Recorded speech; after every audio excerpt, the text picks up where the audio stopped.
হবে তিনি এই বিশ্বাস রাখা কোরআন সুন্নাহ প্রচার করার ক্ষেত্রে তিনি মুহাম্মদ সাল্লাল্লাহু আলাইহি সাল্লামের ওয়ারিস, রাসূলুল্লাহ সাল্লাল্লাহু আলাইহি সাল্লামের ওয়ারিস হিসাবে তিনি ইসলাম প্রচার করা, এই আকীদা রাখা। বিদায় হজের ভাষণে রাসূলুল্লাহ সাল্লাল্লাহু আলাইহি সাল্লাম বলেছেন, يا أيها الناس إن ربكم واحد وإن أباكم واحد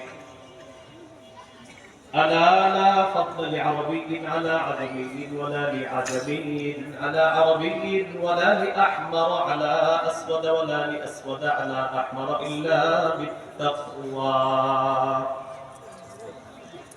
رسول الله صلى الله عليه وسلم বলেন, তোমাদের রব একজন, তোমাদের পিতা একজন, মানে আদম।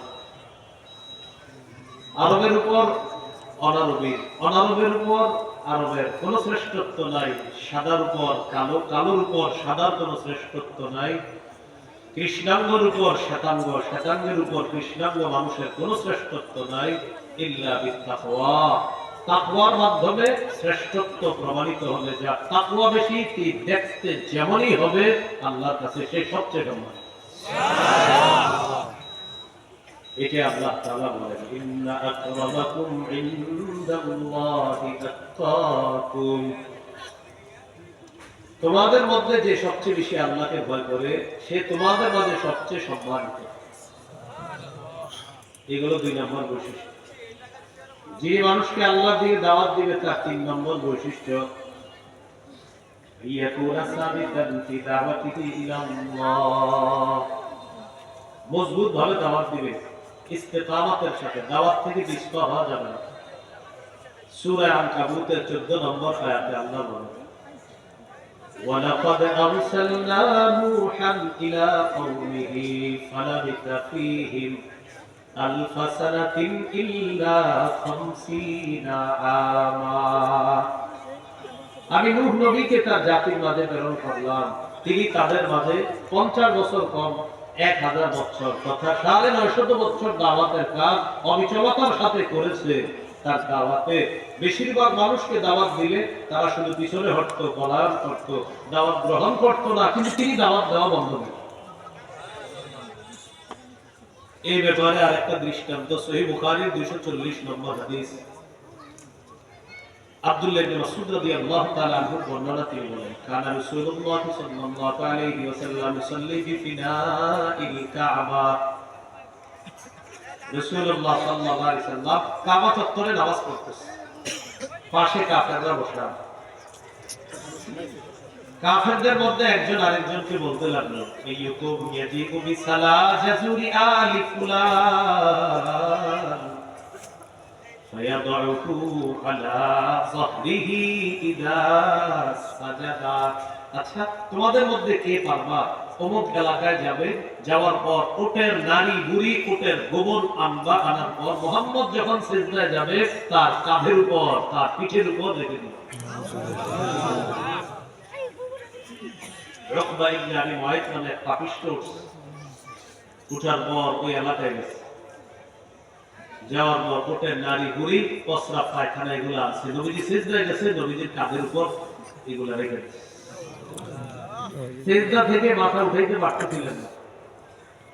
আব্দুল্লাহ ইবনে মাসউদ রাদিয়াল্লাহু তাআলা আনহু বলেন, আমি শুধু তাকায় তাকায় দেখতেছিলাম, লাউ কানা লি মানআ, আমার যদি বাধা দেওয়ার সামর্থ্য থাকতো আমি বাধা দিতাম, পারছিলাম না। ফাতেমা রাদিয়াল্লাহু তাআলা আনহা আয়েশা নবীজির কাঁধের উপর থেকে এই নারী বুড়ি গোবরগুলো সরিয়ে দিয়েছে। রাসূলুল্লাহ সাল্লাল্লাহু আলাইহি ওয়াসাল্লাম এই কষ্ট ইত্যাদি পাওয়ার পরেও অবিচলভাবে দাওয়াতের কাজ করেছে। তিনি ইসলাম একজন দায়ী যিনি হবেন তার 3 নম্বর বৈশিষ্ট্য, তিনি মজবুত অবিচলভাবে দাওয়াত দিবেন। 4 নম্বর বৈশিষ্ট্য একটু আমার সাথে বলেন, যিনি দাওয়াতের কাজ করবে, ইসলাম প্রচারের কাজ করবে, তাবলীগের কাজ করবে, তার মধ্যে কথা এবং কর্ম, কথা এবং কর্মের কষ্ট সহ্য করার ক্ষমতা থাকতে হবে। আপনি দাওয়াতের কাজ করলে কথার কষ্ট আসতে পারে আপনার উপর, কর্মের কষ্ট আসতে পারে, দুটোটা আপনি ধারণ করার আপনার মানসিকতা রাখতে হবে। সূরা আনআমের 34 নম্বর আয়াতে আল্লাহ বলেন, ওয়ালাকাদ কুযযিবাত রুসুলুম মিন ক্বাবলিকা ফাসাবারু আলা মা কুযযিবু ওয়া উযু হাত্তা আতাহুম নাসরুনা। নবী আপনাকে কাফেররা মিথ্যাবাদী বলে, আপনি কষ্ট দিয়েন না। আপনার পূর্বের নবীদেরকে মিথ্যাবাদী বলা হয়েছে, কষ্ট দিয়েছে, তারা ধৈর্য ধারণ করেছে, তাদের কাছে আমার সাহায্য এসেছে, আপনার কাছেও সাহায্য এসেছে। আপনাকে মিথ্যাবাদী বলবে, এটা বলতে পারে, আপনি সহ্য করতে হবে। ওয়াজ করতেছে আলোচক, ওয়াজের মাঝখানে একজনের বাদ দিয়ে এসে বলবে, হুজুর এই আলোচনা ছাড়া আরেকটা করেন। সুদের ওয়াজ করবে খতিব সাহেব, মসজিদ কমিটির কেউ বলতে পারে, আপনি গত 6 বছর ভালোই আলোচনা করছেন, আজকে আলোচনা করলেন, আপনি উনি কি আপনার করতে আলোচনা, মানে আপনি শুনতেন। এখন যখন ওনারা এটা বলার পরে ওই ইমাম, ওই খতিব, ওই ওয়াজ, ওই ইসলাম প্রচারকের এই মানসিকতা থাকতে হবে যে কথা কষ্ট দিলেও এটা সহ্য করতে হবে। সহ্য করা নবীদের সুন্নাত, আর ঝামেলা করা আবু জাহেলের বৈশিষ্ট্য। কর্মের কষ্ট দেব। সহিহ বুখারীর বর্ণনা 4815 নম্বর হাদিস। রাসূলুল্লাহ সাল্লাল্লাহু আলাইহি সাল্লাম কাবা চত্বরে, তাকাই করবে আমার দিকে, কাবা চত্বরে নবীজি আছে, একজন কাফের আসছে, নাম উকবা ইবনে আবি মুআইদ। ওই যে নবীজি সিজদার মধ্যে যাওয়ার পরে যে উটের নারী বুড়ি পায়খানা দিছিল কাবে, যে ব্যক্তিটা ওই লোকটাই কাবা চত্বরে আসছে। আসার পর দেখে নবীজির গলার মধ্যে একটা চাদর পেঁচাইছে, চাদর নবীজির গলায় চাদর পেঁচা, লাওয়াসাউবাহু ফি উনুকিহি ওয়া খানাকাহু বিহি খানকান শাদীদা, ধারালো চাদর নবীর গলায় পেঁচায়া দুই দিক থেকে টান দিছে। ফাঁস লাগলে ওই ফাঁসির মানুষটা যেমন কষ্ট হয়, নবীজির ওই মুখের ভিতর থেকে কোনো আওয়াজ বের হচ্ছিল না, এইভাবে তো জোরে টান দিয়েছে দিদি। আবু বকর সিদ্দিক রাদিয়াল্লাহু তাআলা আসার পর তাকে একটা ধাক্কা দিচ্ছে, ওই কাফের। ধাক্কা দেওয়ার পর বললেন, তাকতুলুনা রাজুলান আইয়াকুলা রাব্বিয়াল্লাহ, একটা মানুষকে এই কারণে হত্যা করবা যিনি বলে আমার রব আল্লাহ।